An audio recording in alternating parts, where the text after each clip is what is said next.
I think people think of, that it's all Hindu, but in fact, there's lots of Muslims that live in India, and two of the first 5 presidents were Muslim. That's right.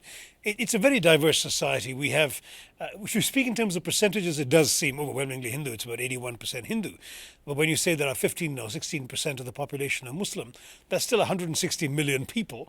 And that's an awful lot of people. That's more Muslims in any one country in the world after Indonesia, but more than any of the countries you traditionally think of as Muslim in the Arab world, the Middle East, Pakistan, and so on. We also have, 20 million Christians. We have 20 million Sikhs. We have the world's oldest Jewish population, very small now, but going back to the days of antiquity. So there is a great richness and diversity in India. And we talked about religious diversity, but there's also linguistic diversity. We have languages very different from each other. 17 different Well, the national Constitution now recognizes 23, including English. And at the same time, there are perhaps 22,000 different dialects. And each of these 23 languages is spoken by millions of people. We're not talking small languages here. So you've got linguistic diversity, you've got diversity of topography and climate, from deserts to snow-capped mountains to jungles.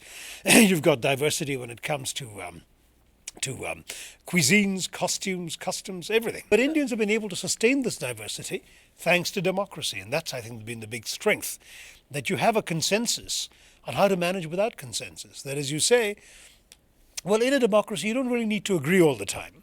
You just agree on the ground rules of how you will disagree. And so we disagree all the time. In India, everything is settled out after endless arguments. And we have elections which turn out, 675 million registered voters. And we turf out governments all the time at each of our 28 states and at the federal level. And you have a lot of political parties, too. Oh gosh, yes. We have something like 75 political parties recognized by the Election Commission. The present government is a coalition of 20 parties, and it replaced the previous government, which is a coalition of 23 parties. How does anything function? Well, it doesn't function, believe me, like the sort of communist Chinese autocracy, but it functions nonetheless. I talk in my book, The Elephant, the Tiger, and the Cell Phone, about India having been seen by the world as a slumbering, lumbering, ponderous elephant, mired in its own dust and mud and slow to move, slow to change, which is somehow acquiring in recent years the stripes of a sinewy and lithe and agile tiger. And I think what's happening there is a direct result of the economic transformations that have been wrought in 15 years of opening up the economy, of allowing the private sector to make up for the limitations of coalition governments and political factionalism and everything else. And the private sector has been an extremely powerful engine for development in India. One stereotype and I think one image that people have of India is the caste system.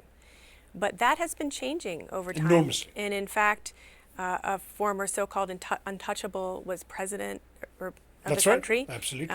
Same, a woman, former untouchable, was a head of one of the states. That's right. She is now the chief minister, which is the equivalent of an American governor in terms of power, of the largest Indian state. And how did that happen? Through a series Through of the ballot box. affirmative actions, though? Well, affirmative action helped, though in fact in politics the affirmative action has limited benefits.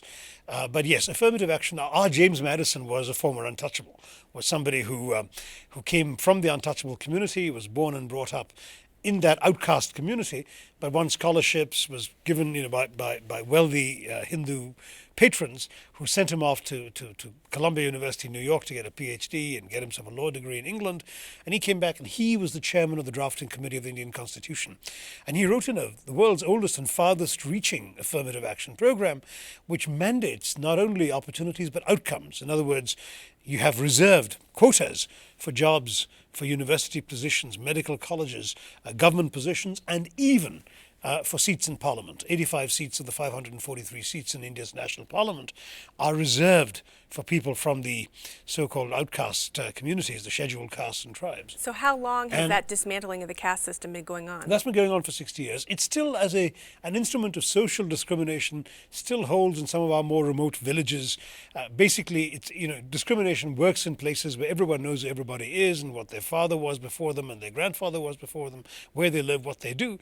But in cities now where you don't have any idea who you're rubbing shoulders with on the bus, or when you go into an office and you're taking instructions from somebody who theoretically belongs to a lower caste or an outcast, these things matter much and much and much less. And finally, the power of the ballot box.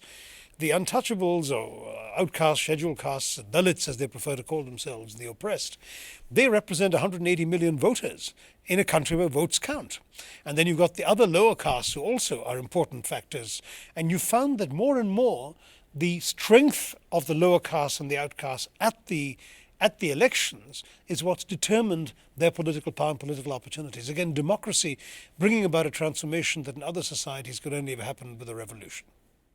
You mentioned the free market system. Another thing I'm sure comes to people's minds when they think about India is, gee, everything seems to be outsourced to India now. Everything from manufacturing to people who write your term papers, tutor your child over a webcam. I've even heard of Indians reporting for newspapers in the United States from afar. That's right. And there is a certain amount of frustration. I think you hear people say, well, those could be our jobs. Why are they being outsourced to India? Well, I know I heard a joke of somebody in Idaho saying that his son had better take up snow clearance as a profession, because that's one thing you can't outsource to India. But jokes apart, the fact is there is a lot of exaggeration about this. All these jobs put together, literally, India has created just 1 million new jobs of this nature of outsourcing in the last 5 years. The US economy has lost 3 million jobs in that time, and every one of those 3 million is pointing to India and saying, there's my job. It's not true. I mean, the world is going through various changes. Technology makes things possible that, of course, countries like India would like to benefit from. If you have somebody who's a skilled person who can read an MRI in India and can do it more quickly in the kind of time that a doctor and a patient would like to have the results right here, why wouldn't you want to turn to that?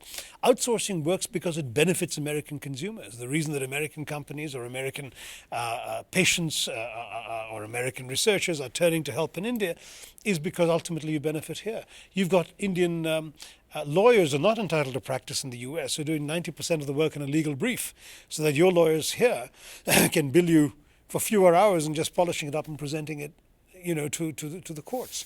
This sort of thing is happening as well. And I have to stress that for the most part, it's either the American company or the American consumer who's the direct beneficiary. Obviously, a person who loses a job is not going to feel happy about that. But if India didn't exist today, it would go to Vietnam, the Philippines, someplace else. The fact is, these opportunities in today's world are being made possible by a technology that ensures that the whole world is one economy. America, by the way, benefits too when goods are cheaper, because Americans buy cheaper goods as a result. So it's all of this that's happening. And when people are prosperous in India or China or anywhere else, they're buying American goods and services too. So this global economy, in the end, benefits everybody. There is also, I've heard, a sense of frustration from some people who talk to somebody from India on the other end of the line, that they can't be understood, or the person on the other end can't understand them, and there's a definite frustration that some of those call center jobs they're talking to somebody so far away in another country. Yeah, India's losing some of those call center jobs because many of these call center people are frankly hiring from the bottom of the barrel, and they're hiring people who can't speak. I mean, the initial wave of call center operators were well trained, well spoken, and very able. But now it's not going quite as well for some of the additions that have come up in India. And indeed, we're losing jobs to the Philippines, to South Africa, to places where the wages may be slightly higher than India, but where frankly people are doing better. So India too has to train more people to speak better. My own colleagues and I have set up an academy in my state of Kerala to train people in business communication skills, not for call centers, but any import-export business person needs to be able to speak a kind of English that non-Indians can understand. And that's, again, one of the phenomena of the global world. Believe me, in 25 years' time, you'll find most Chinese will be speaking English in a way that you folks can understand. India can't afford to be left behind. After all, we had the British for 200 years and the Chinese didn't. We better get some advantage out of that.